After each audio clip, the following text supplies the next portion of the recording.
It's easy to mistake crypto for a place where you either make millions or you lose millions, but did you know there is a way to earn passive income from crypto without lifting a finger? We'll go over a few of them in this video, but word to the wise, this is not financial advice. You can start off earning passive income right inside your Exodus wallet. By going to the rewards section, you can earn yield across half a dozen blockchains by staking your coins. Staking is when you lock up your crypto to support the operations of a blockchain.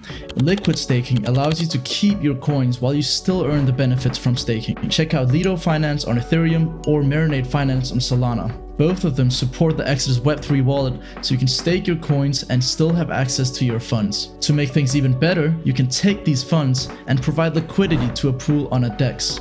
A pool is a collection of 2 tokens, and when you use a DEX, you deposit 1 token and you get back another. And who do you think provides these tokens? Liquidity providers, and that could be you. You passively earn a portion of the trading fees from the pool your tokens are in, and when the bull market comes back, these fees are not small change. On the other hand, impermanent laws could barge in to ruin your day. Pools are designed to keep an equal ratio of 2 tokens, so when 1 token increases in value compared to the other one, watch out, cause you might sadly end up withdrawing less than you deposited. Even though the fees you earn could outweigh your impermanent loss, there are ways to prevent it completely. For example, you could add liquidity to a stablecoin pair whose prices never change. Check out some popular DeFi protocols like Uniswap, Curve, or Radium to provide liquidity. A similar way of earning passive income is by lending your crypto out in return for a fee, which is possible through Aave or Solend. Moving on to the metaverse, which isn't just a place where Zuckerberg hopes to be king,